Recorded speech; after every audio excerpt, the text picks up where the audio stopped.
എല്ലാവർക്കും റോച്ചാറിന്റെ പുതിയ വീഡിയോയിലേക്ക് സ്വാഗതം. ഇന്നത്തെ വീഡിയോയിൽ നമ്മൾ നോക്കാൻ പോകുന്നത് വരയിൽ ആർട്ട് മെറ്റീരിയൽസിന് എത്രമാത്രം പ്രാധാന്യം ഉണ്ട് എന്നുള്ളതാണ്. ഒരുപാട് പേർക്കുള്ള സംശയമാണ് ഏത് ടൈപ്പ് മെറ്റീരിയൽസ് യൂസ് ചെയ്താലാണ് കൂടുതൽ റിയലിസ്റ്റിക് ആയിട്ട് വരയ്ക്കാൻ പറ്റുക, അല്ലെങ്കിൽ നല്ല ഭംഗിയുള്ള ചിത്രങ്ങൾ നമ്മൾ എക്സ്പെക്ട് ചെയ്ത ഒരു പിക്ചേഴ്സ് വരയ്ക്കാനായിട്ട് ഏത് മെറ്റീരിയൽസ് ആണ് യൂസ് ചെയ്യേണ്ടത്. നമ്മൾ കൂടുതലും ഡിപ്പെൻഡ് ചെയ്യാറുണ്ട് മെറ്റീരിയൽസിനെ, കൂടുതലും ബിഗിനേഴ്സ്. അതുപോലെ തന്നെ ഭയങ്കര എക്സ്പെൻസീവ് ആണ് ഈ ഒരു ആർട്ട് മെറ്റീരിയൽസ് ഒക്കെ വാങ്ങാനായിട്ട്.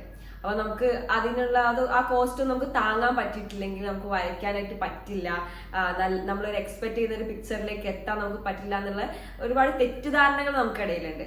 അപ്പൊ അത് എങ്ങനെയാണ് മെറ്റീരിയൽസിന് എത്രത്തോളം പ്രാധാന്യം ഉണ്ട്, അതിനെ മറികടന്നുകൊണ്ട് എങ്ങനെയാണ് വളരെ ചീപ്പായിട്ടുള്ള മെറ്റീരിയൽസിനെ യൂസ് ചെയ്തുകൊണ്ട് എങ്ങനെ വരയ്ക്കാൻ പറ്റും എന്നതൊക്കെയാണ് നമ്മൾ ഇന്നത്തെ വീഡിയോയിൽ നോക്കാൻ പോകുന്നത്. അപ്പൊ നമുക്ക് വീഡിയോയിലേക്ക് കിടക്കാം. നമ്മൾ മെറ്റീരിയൽസ് വാങ്ങിക്കുക, അത് ഓരോ വീഡിയോസും യൂട്യൂബ് വീഡിയോസ് ആയിട്ടും നിങ്ങൾ കൂടുതൽ കാണാറുള്ളത്. പല റിവ്യൂസും കാണുമ്പോൾ അത് വാങ്ങാനായിട്ട് ഭയങ്കര ക്യൂരിയോസിറ്റി ഉണ്ടാവും നമുക്ക്. അത് നമ്മളെ കയ്യിൽ എത്തിക്കഴിഞ്ഞാൽ നമുക്ക് ആളുകൾ വരയ്ക്കുന്ന, അതായത് വേറെ ഇൻഫ്ലുവൻസേഴ്സ് ഒക്കെ വരയ്ക്കുന്ന പോലെ നമുക്ക് വരച്ചെടുക്കാൻ പറ്റും എന്നുള്ളൊരു കോൺഫിഡൻസിലായിരിക്കും നമ്മളത് വാങ്ങുന്നത്. പക്ഷെ അതുപോലെ ചെയ്യാൻ പറ്റാറില്ല പലപ്പോഴും.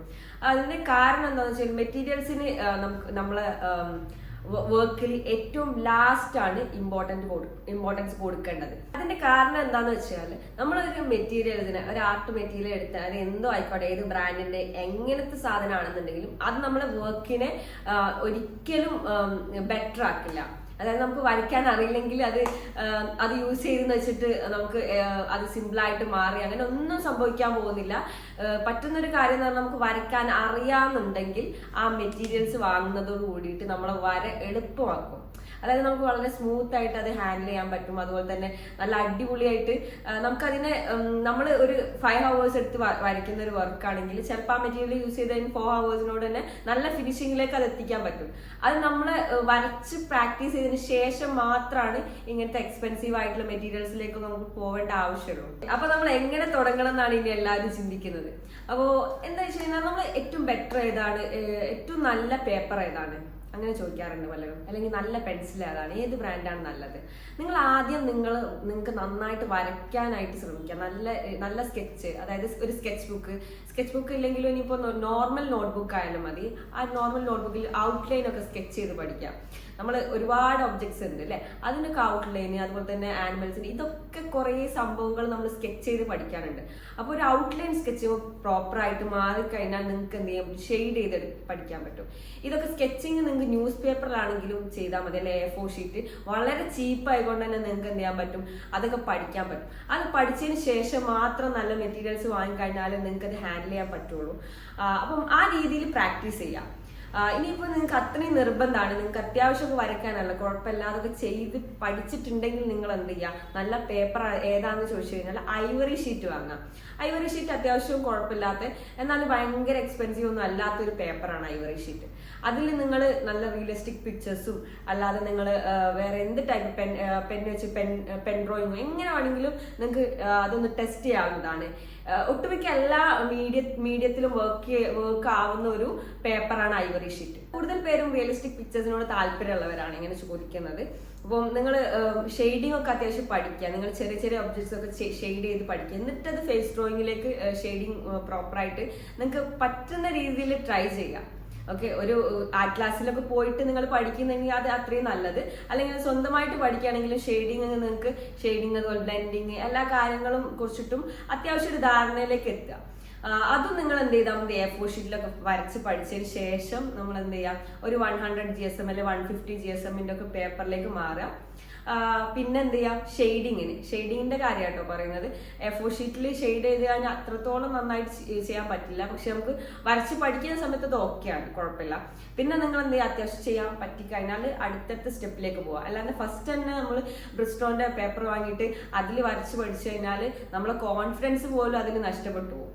കാരണം നമുക്ക് ഇത്രയും നല്ല ഏറ്റവും ബെറ്റർ ആയിട്ടുള്ള പേപ്പർ കിട്ടിയിട്ടും നിങ്ങൾക്ക് വരയ്ക്കാൻ പറ്റില്ല എന്നാണ് നിങ്ങളുടെ ചിന്തയിലേക്ക് വരിക.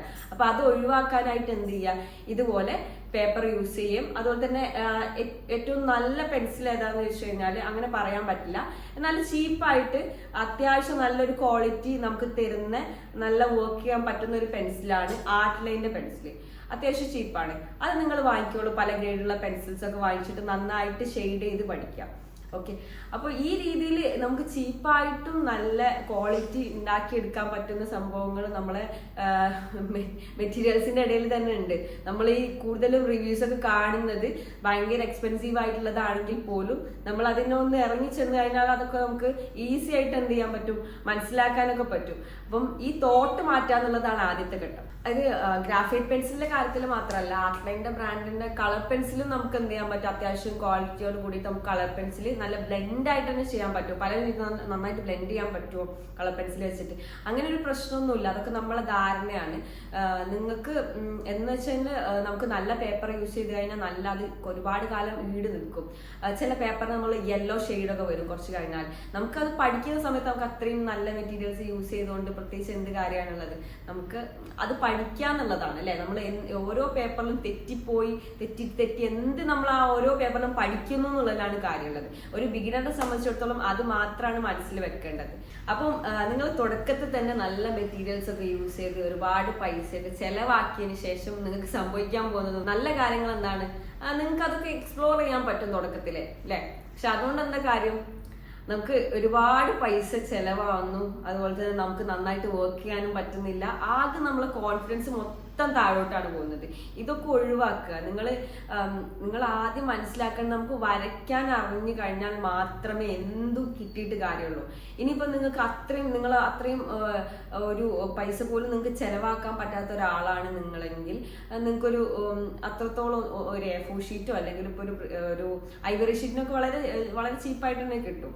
അപ്പം അത്ര ബ്രിസ്റ്റോന്റെ അതുപോലെ തന്നെ പല ബ്രാൻഡുകളുണ്ട്, അതൊന്നും ഞാൻ പറയുന്നില്ല. ആ ഒരു ബ്രാൻഡിനൊക്കെ കമ്പയർ ചെയ്ത് നോക്കുമ്പോൾ വളരെ ചീപ്പായിട്ട് തന്നെയാണ് ഈ ഒരു ഐവറി ഷീറ്റ് നമുക്ക് കിട്ടുന്നത്. ഓക്കെ, അത് പല GSM-ൽ അവൈലബിൾ ആണ്.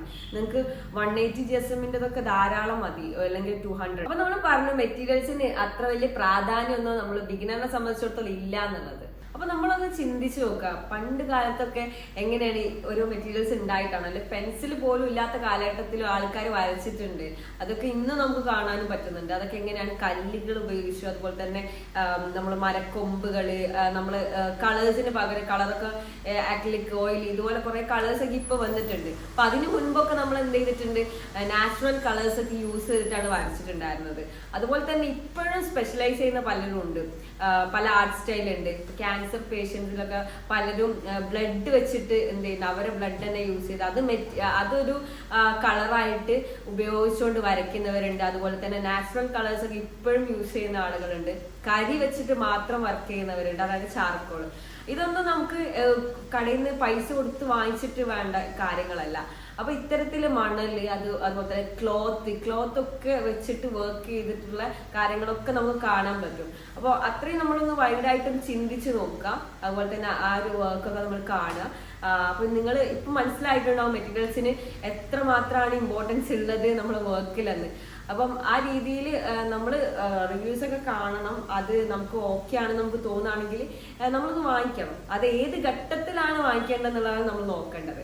അപ്പൊ എല്ലാവർക്കും വീഡിയോ ഇഷ്ടപ്പെട്ടെന്ന് വിചാരിക്കുകയാണ്. നിങ്ങളൊക്കെ ഇതുപോലെ ഒരുപാട് മെറ്റീരിയൽസ് ഒക്കെ വാങ്ങിയിട്ട് ബുദ്ധിമുട്ടവരാണോ എന്നുള്ളത് കമന്റ് ചെയ്യുക.